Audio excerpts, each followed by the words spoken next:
പിന്നെ ഒരു കാര്യം, ചെറുക്കനും പെണ്ണും പരസ്പരം ചോദിക്കണം. കല്യാണത്തിന് ശേഷം എനിക്ക് ഭയങ്കര ബന്ധങ്ങൾ വന്നായിരുന്നുള്ള കാര്യം അണ്ണൻ വീമ്പ് പറയുവോ? അത് ചോദിക്കണം. ചിരിച്ചോണ്ട് ചോദിച്ചാൽ പെണ്ണിൻ്റെ അടുത്ത് ചോദിക്കണം. ചില പുരുഷന്മാർ പറയും, എന്റെ പുറകെ നടന്ന ഒരു ഡോക്ടർ ആലോചന വേണോ? ഞാൻ പറഞ്ഞു വേണ്ടെന്ന് പറഞ്ഞു. പെണ്ണ് MD ആയിരുന്നു. ചുമ്മാതാ, ഇങ്ങനൊരു സംഭവം ഉണ്ടായി കാണുന്നില്ല. എന്തായാലും ഇത് ഞാൻ നിരന്തരം പറഞ്ഞുകൊണ്ടിരിക്കും കല്യാണം കഴിഞ്ഞ ശേഷം. എന്നാൽ കല്യാണത്തിന് മുമ്പ് പറയുമോ? ഇല്ല. കാരണം എന്തോ അവള് പറയുന്നത് ഇയാള് പോയി ഡോക്ടറെ കെട്ടാൻ പറയും. പിന്നെ വേറൊന്ന് ചോദിക്കണമെന്ന് പറയാം, കല്യാണം കഴിഞ്ഞ നമ്മുടെ ദാമ്പത്യ ജീവിതത്തിൽ വേറെ ആരെങ്കിലും നമ്മളെക്കാളും പ്രാധാന്യമുള്ളവരുണ്ടോ? ചില വീട്ടില്, ചെറുക്കന്റെ വീട്ടിൽ അമ്മായിയമ്മമാരായിരിക്കും ഭരിക്കുന്നത്. ചിലപ്പം ചെറുക്കൻ പറയും, ഭർത്താവ് പറയും, നമുക്കെന്തൊരു സിനിമയ്ക്ക് പോകാന്ന് പറയും. അവന്റെയും കൂടെ താല്പര്യമായിരിക്കും. പെണ്ണിന് സന്തോഷമായി. അവള് വലിയ കാര്യത്തേക്ക് ആണെങ്കിൽ റെഡിയായി വരുമ്പം അമ്മായിയമ്മ പറയും, എവിടെ പോന്ന്? അത് ഞങ്ങള് ഒരു സിനിമ കാണാൻ.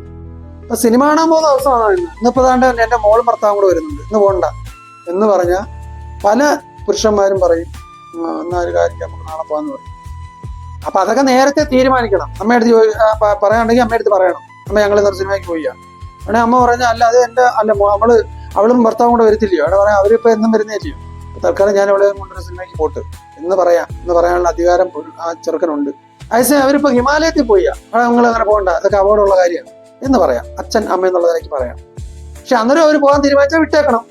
അവര് പോയോ ചാവിയോ എന്തെങ്കിലും ചെയ്യട്ടെ, നമ്മളതിനെ പിടിച്ചു വെച്ചത് അതിന്റെ ആവശ്യമില്ല.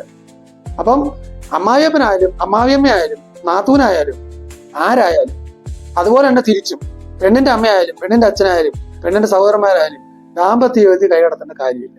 ആ ദാമ്പത്യ ജീവിതം എന്ന് പറഞ്ഞാൽ ആ പുരുഷനും സ്ത്രീക്കും മാത്രമുള്ള കാര്യമാണ്. വേറെ ചിലർ കല്യാണം കഴിച്ചിട്ട് പെണ്ണിനെ കൊണ്ട് വീട്ടിൽ നിർത്തിയിട്ട് അങ്ങ് പോകും. എവിടെ? കൂട്ടുകാരെടുത്ത്.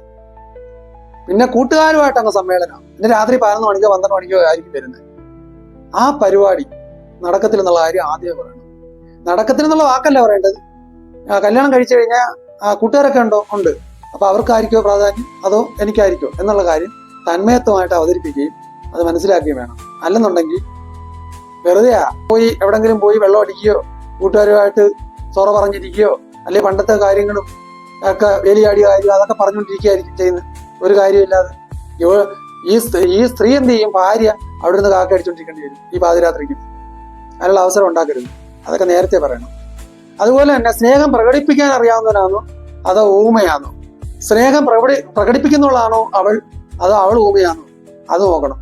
സ്നേഹം പ്രകടിപ്പിക്കാൻ പറ്റുന്ന ഭാര്യാഭർത്താക്കന്മാരാണ്, അവരുടെ ബന്ധമാണ് ഊഷ്മളമായി മുന്നോട്ട് പോകാൻ കഴിയുന്നത്.